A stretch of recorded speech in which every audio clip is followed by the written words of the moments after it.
இன்னைக்கான டாப் சம்பவங்கள் என்னன்னு பார்ப்போமா? அதுல ஃபர்ஸ்ட்டு நேத்து நீங்க எல்லாருமே ஒரு வீடியோ வந்து வைரல் ஆனத பார்த்திருப்பீங்க. அது என்னன்னா, செங்கல்பட்டு மாம்பாக்கம்ல டிவிகேவோட ஊராட்சி மன்ற தலைவர் வீரா அவர்கள் வந்து சாலை பணிய முடிச்சதுக்காக 1,30 லட்சம் ரூபாய் வந்து லஞ்சம் கேட்டிருக்காரு.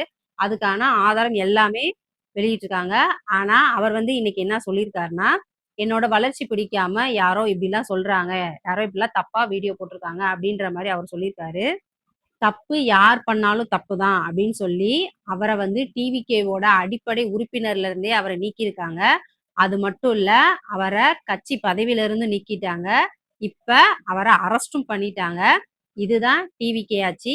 செகண்டு, உங்ககிட்ட யாராவது லஞ்சம் கேட்டாங்கன்னா, ஸ்க்ரீன்ல தெரிகிற WhatsApp number, email address, phone number இதுல நீங்க ஆதாரத்தோட புகார் அளிச்சீங்கன்னா, உடனடியா நடவடிக்கை எடுக்கப்படும்னு லஞ்ச ஒழிப்புத்துறை வந்து சொல்லியிருக்காங்க.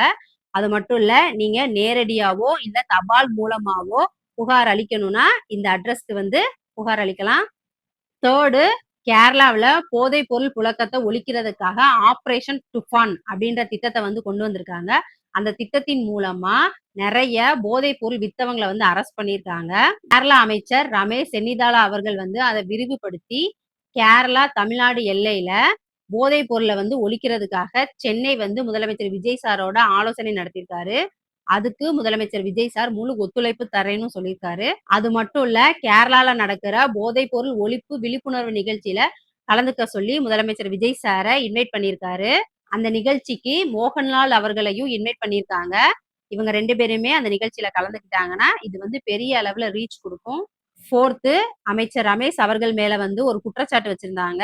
அது என்னன்னா, பழனி அடிவாரத்துல இருக்கிற 100 கோடி ரூபாய் மதிப்பிலான நிலத்த அவரு தன்னோட உறவினர் ஒருத்தருக்கு வந்து எழுதி கொடுத்ததா ஒரு குற்றச்சாட்டு வச்சிருந்தாங்க. அந்த குற்றச்சாட்டுக்கு அமைச்சர் ரமேஷ் அவர்களும் பதில் சொல்லியிருந்தாங்க. என்னன்னா, அவங்க யாருன்னே எனக்கு தெரியாது. அவங்க என்னோட உறவினர்கள் கிடையாது அப்படின்னு சொல்லி அவர் சொல்லியிருக்காரு. அது மட்டும் இல்ல, சட்டவிரோதமா பத்திரப்பதிவு பண்ண அவங்க மேல நடவடிக்கை எடுக்கப்படும்னு சொல்லியிருக்காரு. அந்த பத்திரப்பதிவு பண்ணி கொடுத்த சப் ரிஜிஸ்டர் அவர்களை வந்து சஸ்பெண்ட் பண்ணியிருக்காங்க. இன்னைக்கு மதுரை அமர்வு நீதிமன்றம் வந்து அந்த பத்திரப்பதிவையே கேன்சல் பண்ணிட்டாங்க.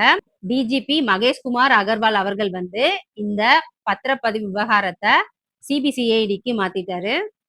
ஃபிஃப்த்து, ஏவா வேலு அவர்கள் வந்து கரூர்ல ரோடு போடாமையே போட்டதா சொல்லி 3,23,00,000 ரூபாய் வந்து மோசடி செய்த வழக்குல விசாரணைக்காக இன்னைக்கு லஞ்ச ஒழிப்புத்துறை அலுவலகத்துல ஆஜராயிருக்காரு. கிட்டத்தட்ட 5 மணி நேரம் வந்து விசாரணை நடந்திருக்கு. சிக்ஸ்த்து, ஜனநாயகன் மூவி வந்து கம்மிங் 23rd வந்து ரிலீஸ் ஆக போகுது. அதை அதிகாரப்பூர்வமா அறிவிச்சிட்டாங்க. முதலமைச்சர் விஜய் சார ஒரு நடிகரா நம்ம திரையில பாக்குற கடைசி மூவி. அத மறக்காம எல்லாருமே போய் தியேட்டர்ல பாருங்க.